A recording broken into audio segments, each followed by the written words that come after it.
Case में CBI को बहुत बड़े सुराग मिले हैं। साथियों, पॉलीग्राफ टेस्ट में सीबीआई ने संजय राय से बहुत सारे सवाल पूछे हैं, जिसमें सीबीआई ने पूछा कि तुम जब लेडी डॉक्टर के पास पहुंचे तो तुमने क्या क्या किया।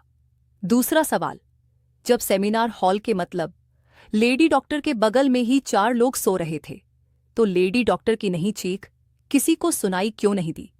आखिर संजय राय ने लेडी डॉक्टर के पास जाने के बाद क्या क्या किया और किसी को सीख क्यों नहीं सुनाई दी।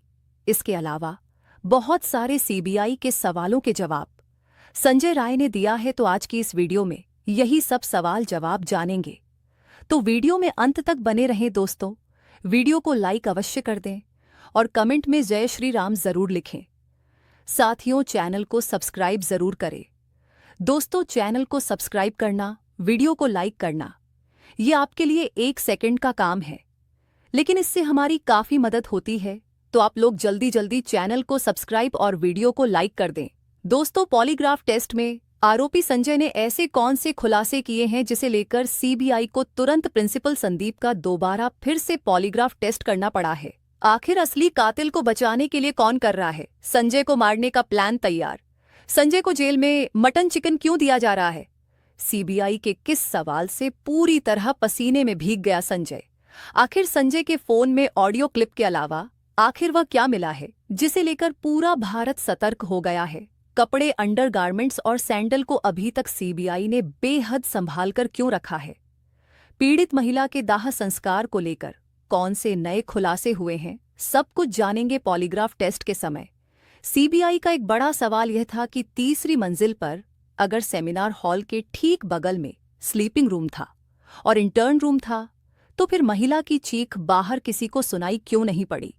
क्योंकि उस वक्त ट्रेनी महिला डॉक्टर के 4 साथी स्लीपिंग रूम और ट्रेनी रूम में सो रहे थे।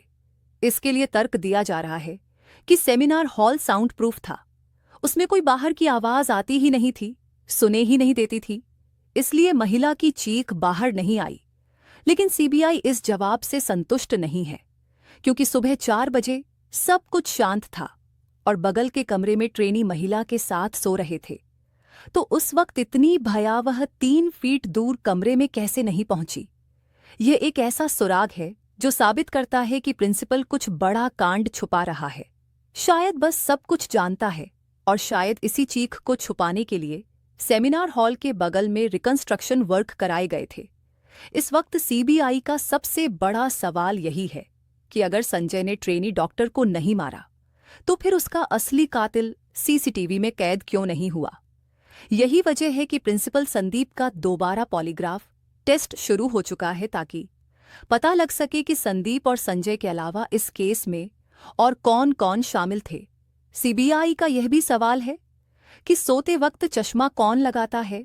आमतौर पर सोते वक्त हर कोई अपने चश्मे को बाहर निकाल कर रख देते हैं, लेकिन जैसा कि रिपोर्ट में पाया गया है, संजय ने ट्रेनी महिला के चेहरे पर ऐसा हाथ मारा कि चश्मे के शीशे टूटकर आंख में घुस गए।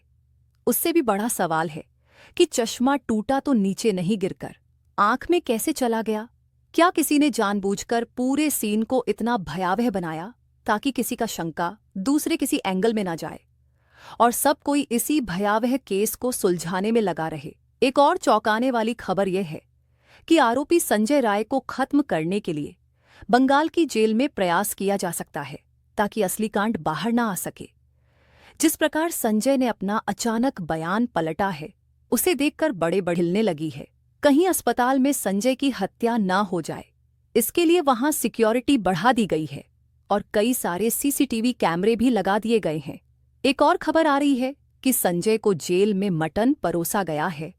ये साबित करता है कि सरकार ने संजय पर खर्च बढ़ा दिए हैं ताकि वह कमजोरी से मरने के कगार पर ना पहुंच जाए। सीबीआई ने प्रेसिडेंसी जेल में बंद मुख्य आरोपी संजय रॉय का जेल के अंदर पॉलीग्राफ टेस्ट किया।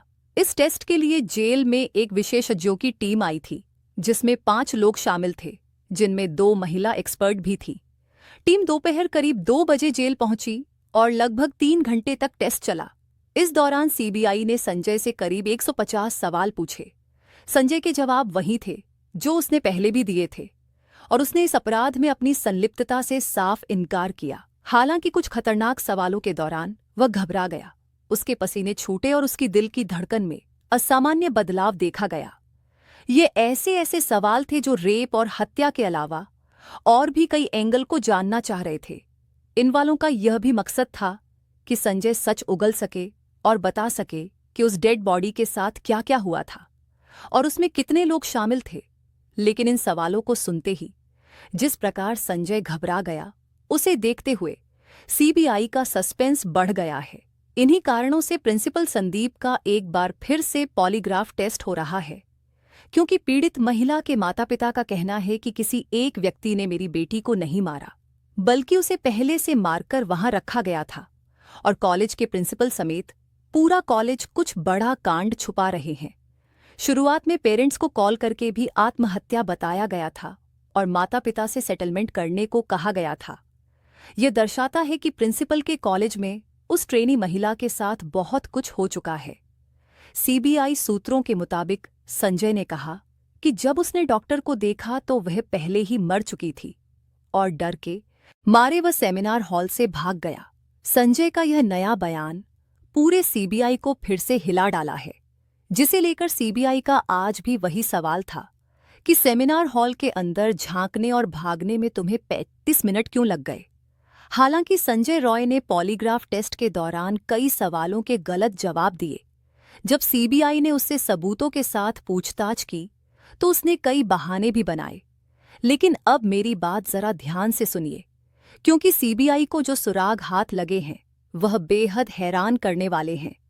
संजय रॉय के मोबाइल से कई आपत्तिजनक चीजें मिली हैं जो उसकी बीमार मानसिकता को दर्शाती हैं।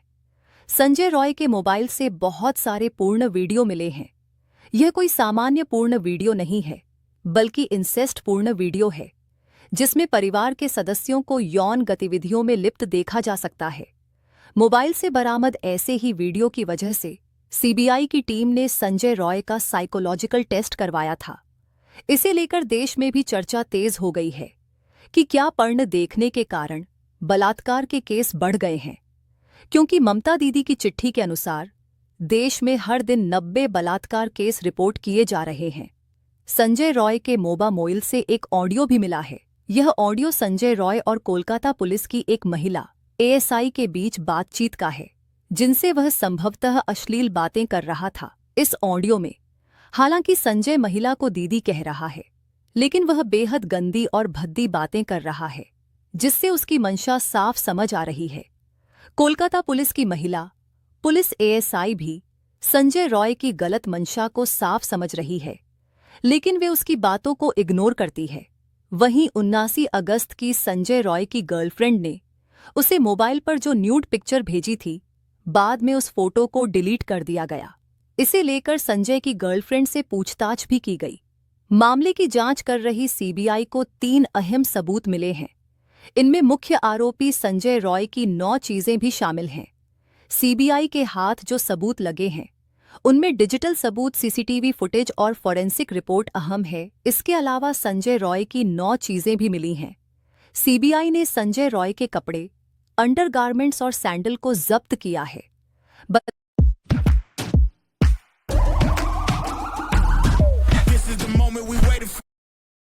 बताया जा रहा है कि इन चीजों को उसने वारदात के वक्त पहना था।